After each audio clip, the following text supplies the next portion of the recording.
With a weather forecast that boded well for a rain-free weekend, the event kicked off with a well-supported car boot sale outside the perimeter fence.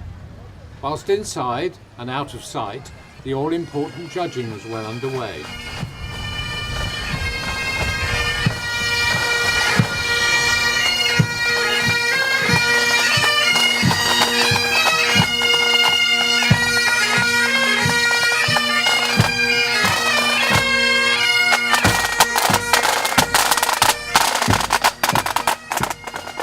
The task of opening the show this year fell to our Member of Parliament, Dr. Liam Fox, who had travelled from Queen Square accompanied by the Town Council Chairman, Councillor Pat McNeill.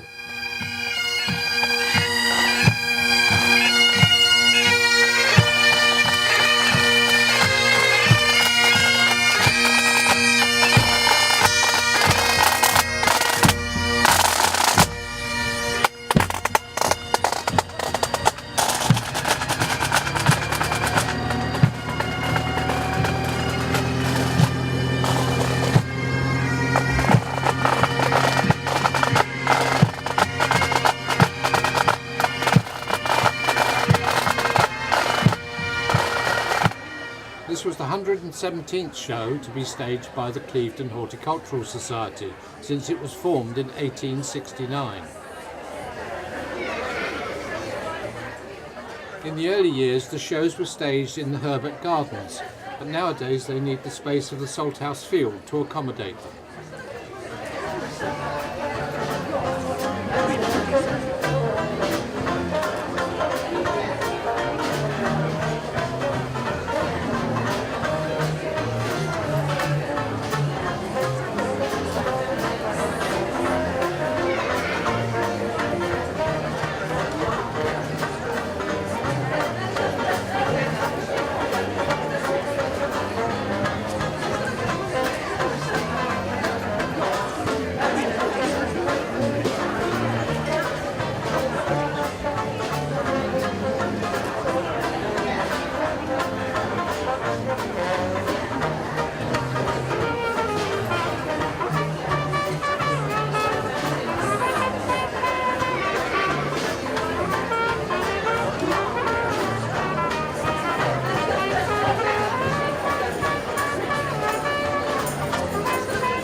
Dog displays have become an important entertainment during the flower show in recent years.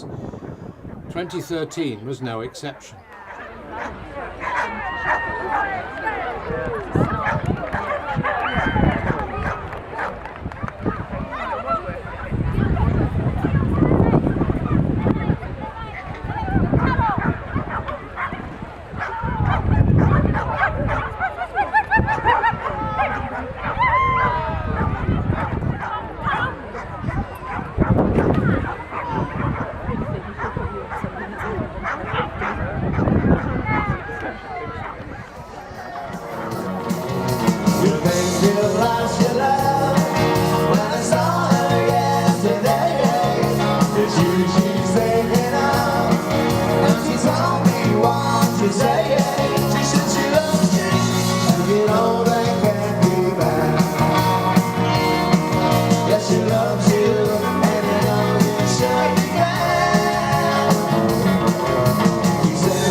show is not just about horticulture. There are handicraft and home economic classes, as well as photography and a host of children's sections to provide interest for everyone.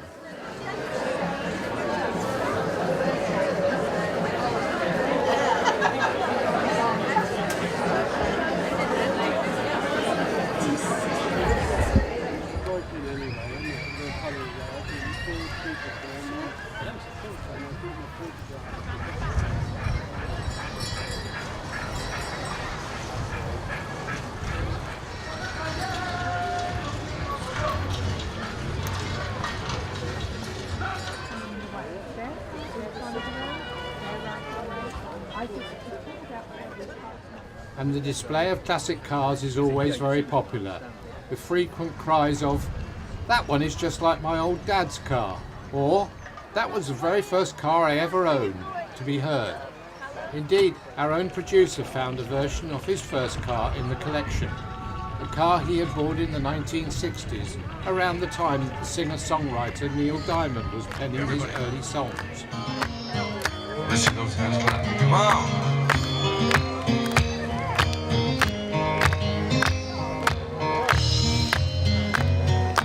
Money talks. You don't sing and dance, and it don't walk. Long as I can have you here with me, I'd much rather be forever in blue jeans. All right. Honey's sweet. It ain't nothing next to baby's dream. And if you pardon me, I'd like to say we're gonna do okay forever in blue jeans. All right.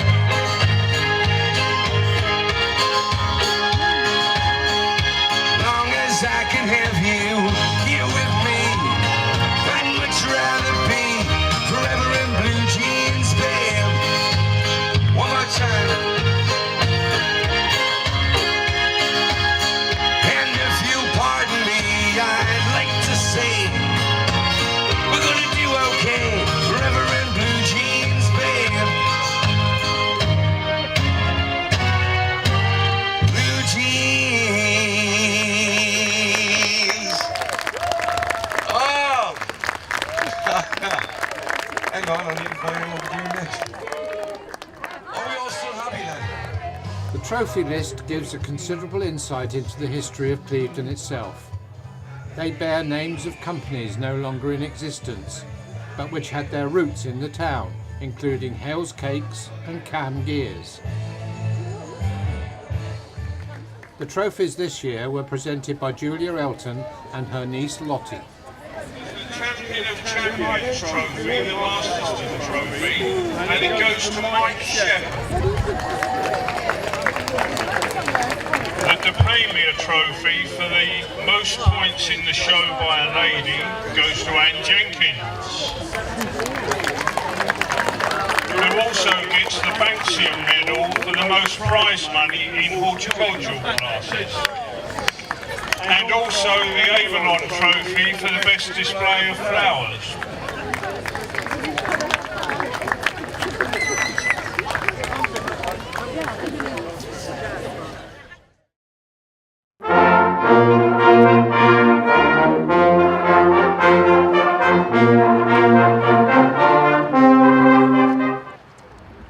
The next stage in the Heritage Lottery Fund bid to restore the historic marine lake has now stepped up a pace with the preparation of a master plan to show the long-term potential of the site.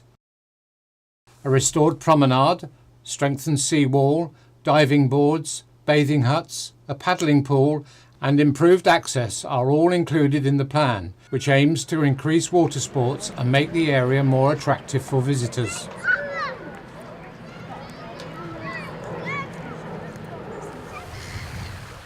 Sealing up the leaks in the main sea wall, like this one filmed recently, is a major part of the work needed to repair the lake.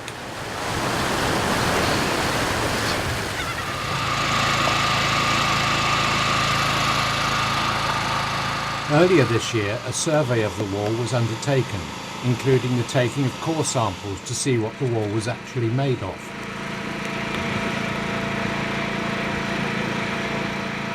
The plan to strengthen it has been made as a result of that survey.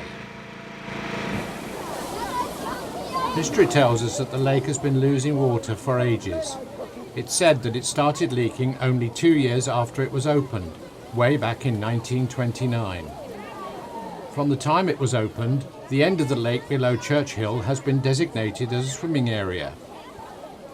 In those days it was the only swimming pool in the town, and with its stripy bathing huts, diving boards in the corner and even a bandstand, it became a popular venue for locals and visitors alike. The new plan shows that the original swimming area of the lake will be restored, and many of the original features will be brought back, but not necessarily in the original positions. With the removal of the now redundant pump house, a wide path will run along the sea wall, giving access to fixed diving boards located at the deepest part of the lake.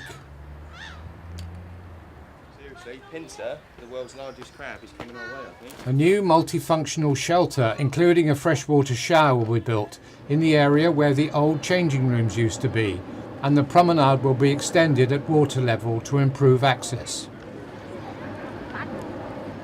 Above the lake, the vegetation will be removed to improve the views, and new railings will be installed.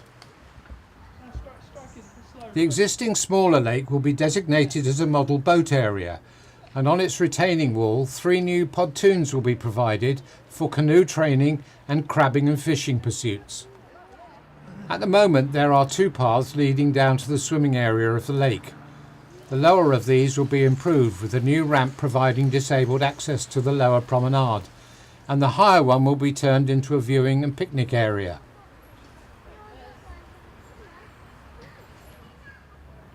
Further along the promenade, the steps will be replaced along with the partly rusted railings.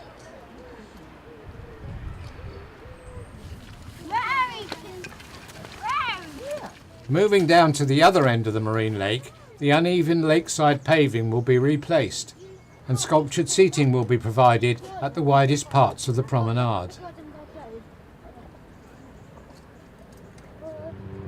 At this end of the lake, it is proposed that the old paddling pool be divided in 2, the seaward side becoming a ramp into the lake to enable boats to be launched, and the landward side would have a new toddler's paddling pool with a freshwater shower and railings. A new lakeside management building is proposed to be built next to the Coast Guard hut. It would incorporate the existing boat shed at the rear. Round 2 of the Heritage Lottery Fund application will be submitted in the middle of November, with a decision being made in March of next year. If funding approval is given, the restoration is set to be completed by the end of August 2014, in time for the proposed Tides Festival, due to be held in September of that year.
decide to come in to pick it back up and bring it out here. So its equilibrium is all wrong and it's lying on its side. So we now want to make it feel comfortable and let it shuffle all its insides. You're my vet. You two are my vet. You're my vet, so yes. Jonathan Buck, Clevedon Area Coordinator of the British Divers Marine Life Rescue, gives a team of trainees final instructions as they attempt to refloat a 2-ton life-size model of a pilot whale. Take charge and safely get that whale back into the sea. All right. Okay, everybody, Taking the lead in this operation is Edwina Lawson, who is a vet in real life. Do you feel comfortable? Okay, so let's just maintain that whale straight up. Fantastic. Okay, the three of us, let's roll up this tarpaulin. Right. Okay, if anyone's got any worries, just give me a yell. Meanwhile, on the towpath, another model, this time of a stranded dolphin, is also being tended to. All right. So if you two can roll that. I'm just going to check if they're all right. How are you guys doing? You're doing well. How's the whale doing? Yes. Great. Okay. Shall we go to the whale's right-hand side first? To support the dazed whale in the water, a large plastic sheet, called a pontoon set, is rolled out under the animal. Great care is being taken to avoid hurting the creature as the sheet is passed under it. I'm going to count, and I want everyone to push the whale this way, and Team A over here is going to pass the tarpaulin underneath. All right, so on 3. Are you ready? Everyone feeling comfortable? Yeah. 1, 2, 3. Brilliant. Watch your hands, bend your knees.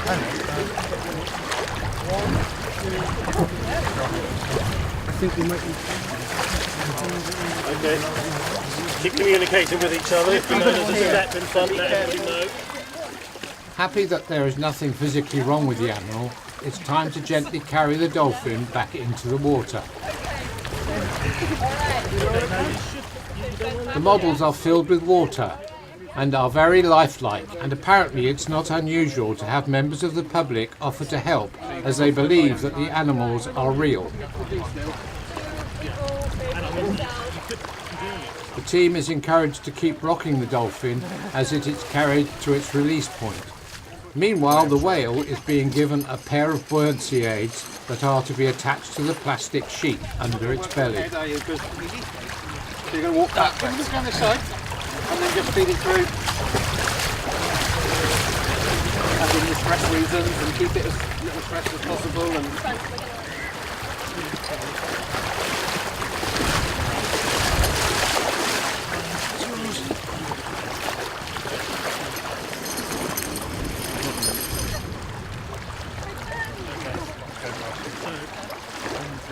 What we're going to do then, we're just going to...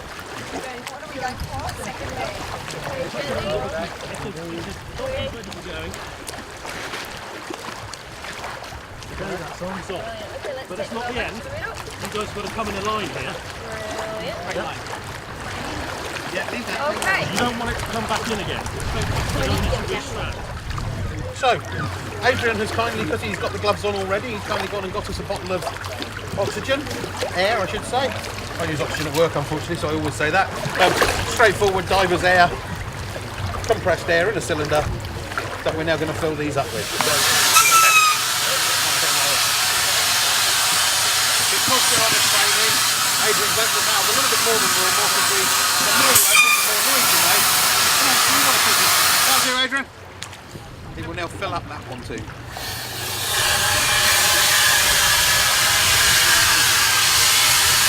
Oh, yeah.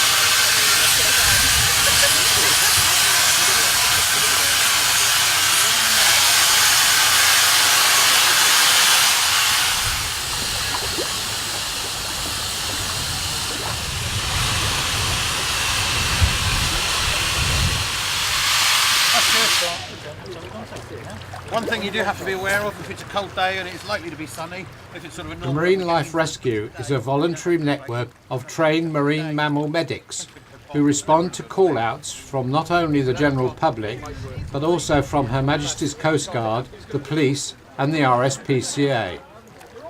They are the only marine animal rescue organisation operating across England, Wales and Scotland. This year they are celebrating their 25th anniversary.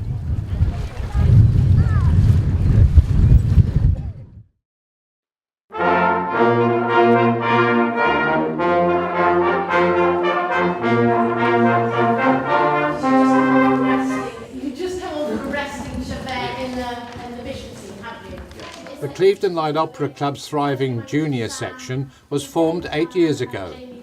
Made up of youngsters aged between 8 and 18, the group aims to stage at least 2 shows a year here at the Prince's Hall. This summer's offering is a special schools edition of the popular West End musical Les Misérables.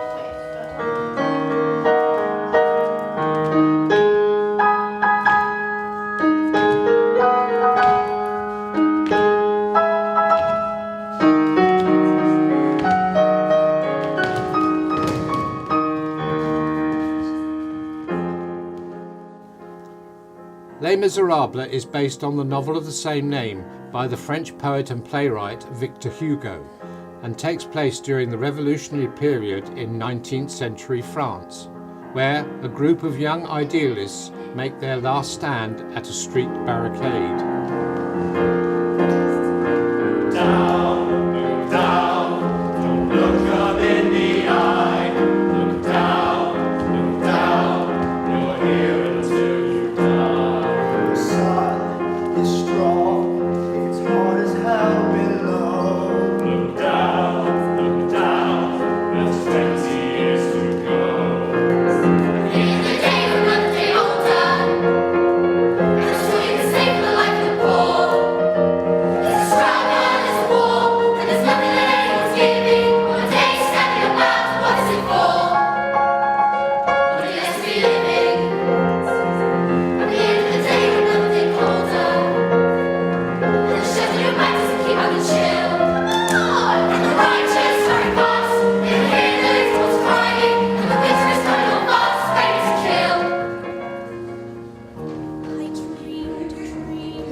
Clock Juniors rehearse at the community centre in Prince's Road on Thursdays and Sundays and are always looking for new members. One more day to revolution. We will nip it in the bud. We'll be ready for these schoolboys. They will wet themselves with blood. Watch them run amok, catch them as they fall. Never know your luck, there's a free for all. Here a little tip, there a little touch. Most of them are gonna so they won't miss much.